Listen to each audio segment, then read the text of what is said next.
Hi everyone, this is D&D Beyond. I am here with my friend Lindsay, and we're talking about Adventures League. Yep. So yeah, tell me what this magical thing Adventures League is. What new things do you guys have in store? Certainly. Adventures League is the organized play program for Dungeons & Dragons that Wizards of the Coast manages, and I'm responsible for it at Wizards of the Coast. So, and we have all kinds of D&D events around the world, basically, Right. some of which we directly get involved in, like the one here at Origins, right? And our goal really is just to make sure that people can have the best play experience in public possible. Right. And how do you go about doing that, though? Well, you're providing structure? we do. We have a structure. It's a shared world campaign, so people can take their character from game to game to game. So if they go from event to playing at home to wherever, to the store, they can take the same character and they can play and they can continue to advance that character and have a good time and meet new friends and just be a part of their community, of gamers. Why is this a passion of yours? Wow. Well, D&D in general has been a passion of mine since I was like 10. But community, the feeling of being a part of a much larger group is always been extremely fulfilling for me. Right. And super exciting. And I love going to big shows and seeing seeing a D&D gaming event that you can't get anywhere else, right? So like here, we're going to have the Red War Epic, and we're going to have today and tomorrow we're going to have the D&D Open. And we have game elements built into these games that you can't get at your home game. You need more than like one table. You need more than 5 tables. You need a whole bunch of tables of people. What are these elements you're talking about? So like with the Epic today, tables will be able to help each other because technically they're all playing in the same adventure, right? And it's not that we have a bunch of separate DMs and they're all running the same adventure. There's interactivity between tables. Right. And there's elements built in, like they can do things to help boost the other table or give them a hand. So and so forth. one table is handling an aspect of an adventure. Yeah, they Another might table is might do also something else. handling something else. And depending off this table succeeded or failed, Exactly. that will inform the experience of someone next to you. So Exactly. when you have a big hall of people playing Adventures Exactly, League, like 40 tables of people playing one adventure. right. Then It's basically live Marvel Cinematic Universe. exactly what it is, right? And people will be playing at all tiers, right? So you'll have characters from levels 1 to 20 all playing the same adventure. But the challenges that they have to interact with are going to be different depending on where they meet that adventure at. Right. That's got to form some new friendships when you like jump into something like that. It does, yeah, absolutely. And the logistical aspect of actually managing all of that, because in addition to having table dungeon masters, we have to have basically event dungeon masters who are circulating and making sure that everything is running smoothly as it's all kind of like interlocked together. Right, and someone's got to be designing the stories to interlock in the Yes, first that's right. place. So where is that coming from? We have a cadre, stable, or however you want to call it, of fantastic fan authors, and Yeah. some of which actually are professional authors for D&D. Yeah. Right? And they put together these adventures under the guidance of the Adventures League admin team, Okay. who report directly to me. And they work to build out the entire, we start with like a base storyline and an outline and an idea, and then we just kind of work with them to like flesh out the whole thing, and then they just go crazy and they build the adventure, and the admins tie it all together. That's so cool. Yeah. Especially like if you are new to D&D and you can just like jump into like a convention like this or Yeah. your hobby shop and you're just getting the full experience in one day. Exactly. You're getting the whole thing, and you can come in, and sometimes we'll have like villains that float from table to table to table. Yeah. Right. It's something like having that one dungeon master who's all they're doing is they're playing the dragon, and the dragon comes flying into the table, and then everybody goes nuts. You just gotta get Mike Merles to just be a big miniature Tiamat, just going, and Tiamat shows up. Yeah. We had an epic last year where one of the it was a lower level epic, but one of the floating monsters was this Casmi demon, and Rudy Rutenberg from Maze Arcana would go from table to table And the Casimir Demon has a drone ability, and he would speak to all the players in the voice of Ben Stein. Because he's a voice actor, right? Yeah. And it was hilarious. Oh my God, I love Rudy. What other things that you're working on now that you would like to expand? Is there like new features or new changes to Adventures League? We just had a D&D summit and for the Adventures League, and we are getting ready to move into Season 8 with the release of Dragon Heist and then later on Dungeon of the Mad Mage. Okay. That's going to be an especially challenging season for us because instead of taking one adventure and building a season around it, we're taking both adventures and we're linking the whole thing together in one cohesive story arc to support those adventures for Adventures League. So we're going to have a 2-book season, and we are moving over to using the checkpoint system in Xanathar's Guide to Everything for player rewards and advancements.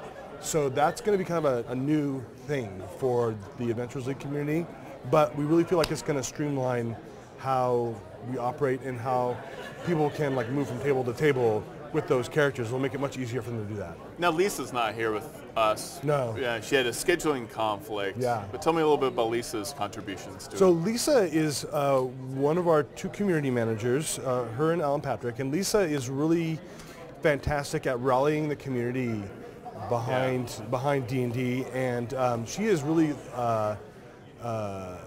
basically the ultimate, I don't want to say she's the ultimate cheerleader because that's really diminishing what she does, but she's more like the, she keeps everybody up, right? And it's Lisa's job to be that warm, welcoming person for new folks as they come into the Adventures League, and she helps to kind of guide them into the program and then direct them to where they need, to the things they need so that they can be involved, right? Yeah. And she's fantastic at that. How does someone get involved? The easiest way to get involved, especially for a new player, yeah, someone who is just scared of like making that leap to D&D, how do they get involved in this? Well, there's a number of ways to get involved. One way to get involved, of course, is to come to a show like this. Right? Yeah, like Origins. Yeah, like Origins, right? But that's kind of like, sometimes it can be a little bit daunting, but we always try and set up these introductory tables to get people involved like in a very gentle manner, and we tell our dungeon masters, hey, be nice with the new folks. We want them to come back. Yeah. Right. Another way is to go to your friendly local gaming store, and some of them will run Adventures League events at their store for new and existing players, and that can be very fun and exciting. A third way is if you just want to get involved with Adventures League, if you just want to start at home, you could do that. You can get an adventure off the Dungeon Masters Guilds and download it and run it for your friends, and you can get the little documentation and you can keep track of your experience and stuff, and it's not complicated at all. We try to make it as easy as possible. How big is this community? Oh, wow. I think at last count we had somewhere between 80 and 100,000 followers on Facebook. And by the way, our Facebook page for D&D Adventures League is also a fantastic way to come in and ask questions and get acclimated to the community, right? Lisa is there and Alan Patrick is there, and their sole mission is to basically guide people into the community and help them get comfortable with participating with a much larger group. Yeah, it's really important to for people who are scared, because I get this question a lot, people who are scared of playing D&D, there is a network of people. First off, the community for D&D is incredibly nice. Yes, we're welcoming. They want you to play, they want you to have a positive experience, and Adventures League is a big part of that. Yes, and we want everybody to come. We don't care, it's a all-inclusive environment. And it's absolutely a safe place to come in and learn about D&D and to have a good time and to be a part of a larger community. You're not going to feel alienated. No, you should never feel alienated. Yeah. No. We want everybody from all walks of life, from all beliefs, credos, and whatever to come in and join us in this fantastic hobby. Yeah, if you ever see this guy walking around the show floor of any con, just go over to him and... Yeah. I might even, Say hi. Say hi. Oh, you got a little bit of water. Yeah, cool. I like water. Is that water for him or me?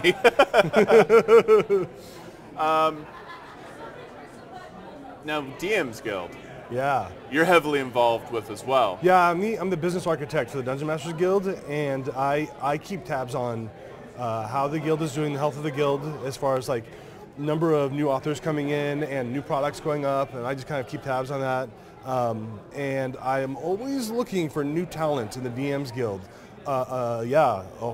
The last handful of authors that Wizards of the Coast has recruited to work on our own products have come directly from my recommendations from authors that I've found in the DM's Guild, and then I brought them in, and I've even got them to work on Adventures League products so that they can get used to the idea of working in a collaborative environment. And then some of them become Guild Adepts, which is a kind of an elite cadre of awesome people who like to make things with other awesome people and put them up on the DM's Guild. And then other folks like, James Introcaso and Will Doyle come in and work on our products. And Lisa Chen. We'll go on and work on actual D&D products. Actual D&D products that we were making. You've shown you have the chops. Yeah, absolutely. So yeah, it's like minor leagues, big leagues. Absolutely. So the DM's Guild is a great place. It's a creative community at dmsguild.com, right, where you can go in and you can make a product and you can put it up there for yourself. You can make a few dollars on it, and really, to me though, the most valuable thing you can get from that is the feedback of your peers and other fans and creators who purchase your product and get a chance to engage with that in their game. What's your advice when it comes to standing out as a storyteller? That's an excellent question. Really, the most important... Because you're serving two audiences. One, you need to make a DM's Guild product that looks interesting to a DM to run. Yeah. But it also has to be fun for the players. Exactly. So we have a lot of fans buying the hardcover content that Wizards is creating, the adventures that we have, like Tomb of Annihilation, and then the upcoming Dragon Heist adventure, Waterdeep Dragon Heist. And what we really look for is authors that can take that content and then understand the game well enough that they can see, oh, if I were running this, I would also have this other side quest thing, right? And it would help flesh out this aspect of the adventure that I really enjoy and that my players really enjoy. And then they can take that idea, that kernel of what they would run, and they can turn it into a published adventure that they can put up on the DM's Guild, and then other people will see that, and they'll be like, oh, I hadn't thought about the adventure that way, so I can get this thing, and I can add it in, and I can see how it just fleshes out this one section of the adventure really nicely, right? Those people who contribute really, rather than doing it for themselves, they really are basically adding to the whole community of gamers who are trying to experience that story together, right? And that's people who can do that really well, I think, are more likely to get our attention than other folks. How did you get involved in D&D? Like, what was your gate of entry? Because the world is very different. It is. You are doing so much work to try to get people to join D&D and create for D&D. That has to be coming from a place. I was drugged kicking and screaming into my first D&D game by my little brother. Yeah. Because he and his friends wanted to play D&D, and I wanted nothing to do with them, because that's how you are when you're like, 11 or 10, right? But they finally convinced me to come in and play with them. And 6 months later, I was the only one still wanted to play. And they ditched me. So I had to go find. You couldn't convince your little brother to play with you. He couldn't play anymore. Yeah, he started it. I'm like, seriously. The cool part is that same little brother now, who's only really a year younger than I am, but he is playing D&D again, and he is teaching his children to play D&D. He's just started in the last couple of months. I'm so proud of him. I get those those multi-generations. Yeah. It's awesome to see my nephews and nieces and stuff get excited about the same things that we got excited about when we were kids. How long have you been at Wizards? I've been at Wizards as a full-time employee since 2003, but I was a contractor for a couple of years before that, so over 15 years. What has this been like for you? To go from running this game for your little brothers, your little brother and his friends, to wanting more, and then suddenly you are now a steward of D&D. It's absolutely surreal sometimes. Sometimes I have to punch myself.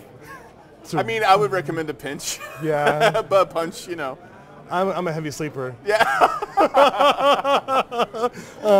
So to realize that I get to basically be the front man to cheer on people. It's almost like being a pudgy David Lee Roth, right? Wow, David Lee Roth. Okay, yeah. That's right. Van Halen, that's right. You got it right here. But yeah, no, it's awesome. When I started at Wizards, I was actually in game support, and that was actually really valuable. I did that for 7 years. I started off as a rep, and then I eventually worked into becoming a manager there. But that type of a position, constant contact with other fans, daily, hundreds of contacts every day on the phone and email and chat and all these things. And that really helped me to formulate a really strong idea of what it is that I and all the other fans want out of this game. Yeah, no. Right? And so much comes from that. Yeah. Even a lot of dungeon masters playing games first and are like, this is what I would do different. Absolutely. And so you learn a lot. So you learn a tremendous amount. And then playing in organized play, starting with the RPGA and then transitioning into Dungeons & Dragons Adventures League, which is what basically that became one program, became the other, right? And you're DMing for new players at conventions all the time. And you always have something that you can learn from somebody at the table, even if it's what not to do. Right. Right? And I did that for years before I was at Wizards. And it was all, I didn't realize at the time I was just engaging in my hobby, but really I was training myself. Yeah. So to do what I'm doing now. No one working at Wizards right now was like, I know where I'm going to go, yeah, so I can become rich and famous. Yeah. Well, famous anyways. It was all love. Right? But it's everyone came at it with love. Yeah, absolutely. And that's the impression of the entire team I've met. Yeah, and we're like a big family, right? There's there's 30 or less of us, right, over there. Yeah. And we fight and and we but it's all like roommates. Yeah, roommates fight, man. But we fight and then we work together and we get things done, and at the end of the day we make really awesome products, and every conversation we have is out of that love. Yeah. So, yeah. It shows, especially when I see you guys DM. Yeah. Yeah. I love DMing. You guys don't get to see these guys run games very often. I get to see them run games, like Jeremy Crawford and Mike Merles and you. And then you see, oh my God, these people are the biggest fans of D&D. Yeah. Huge nerd. Yeah, these guys are huge nerds, and they're making the game. But that's really that makes me really happy because you guys are all so genuine about your love of it. And when you are doing it, when you're playing it, when you are running games, that explodes out of you guys. Absolutely. It's amazing. Absolutely. Hey, look forward to One Grung Above this fall, right? One Grung Above. Season 2, One Grung Above, the Grung in Waterdeep. I want to be the tallest grung. One Grung Above. Yeah, it's going to be great. I can't wait. The barbarian grung. The barbarian grung? Yeah. So instead of being 3 feet tall, you're 4 feet tall? Yeah. Nice. Or just 3.5. 3.5? 3.25? Yeah. And I tell everyone I meet. Actually, I'm a 3.25. 3.25. Yeah. I'm a kind of a big grung. I'm a big deal. Grung. I thank you so much for being grungs, by the way. Yeah. Because that was a fight. Yeah, that was it. That wasn't one of those arguments we had in the house. There were elements in the D&D group that did not want grung. And I got a golden ticket monster when we were making Volos, and that was my golden ticket monster. So we put it in the book. Wait. So everyone gets a golden ticket monster, no matter how terrible. You can insert it. We did with that one. So when we were doing Volos, we were going through this elaborate number of meetings that Mike put together. And by the way, we could turn anything into a game. And he turned the whole thing into a game where we're selecting monsters and we're, check marks and voting them off the island and stuff like that, right? And it's all on a big whiteboard. And at the very, very, very, very, very, very, very end, we all got, during that process anyways, we all got one monster that we could give a golden ticket to, and it didn't matter how much people like did not want that monster in the book. You could get that monster, and there were harsh words between and gazes of challenge between myself and another person named Chris, whose last name might rhyme with Erkins, about the Grung. But Richard Wooders to the rescue. So I gave them my golden ticket, and then Richard sat down and he concept art like a madman, the Grung, and he did such a fantastic job. He really helped me win over the rest of the team. I love throwing them at people because they are like the cute, oh look, cute frogs, yes. And then it all goes wrong. Yeah, they're way worse than Ewoks. And that's, They're so much more terrifying. I love that. We need more cute monsters on on the face. Yes. And then horror underneath all of that. Absolutely. Yeah. You should never know. Never feel safe in the jungle. Do you have any last thoughts, things I didn't ask you about Adventures League and DM's Guild, what you want to impart to the audience right now, since we're live? Really just, I don't have anything specific other than just get involved, reach out to us, come to our Facebook page, and don't be afraid. Yeah. If you want to see somebody play D&D, watch a good stream online. Critical Role, there's Maze Arcana, right? There's all these people out there that are playing fantastic Dungeons & Dragons. It's not complicated or hard. We're a friendly, welcoming group, and we really want everybody who has that drive to engage. And if you are a fan of watching D&D live streams, yes. You are a fan of D&D. You are also a member of the D&D community. Absolutely. I grew up reading the books. I lived in the middle of nowhere, and all I did was read the Monster Manual 1,000 times. Yeah. I was part of the community. Absolutely, just by doing if that. you're just watching and you're engaging and you're in that chat room and talking about the cool stuff that's happening in that game and stuff like that. If you like D&D, you are part of us. You are one of us. All right. I think that's a good message to end on. Yes. we feel very passionately about this particular topic. All right, that wraps up with our interview with Mr. Chris Lindsay. Hey. Thank you for all your wisdom, your knowledge. Thank you.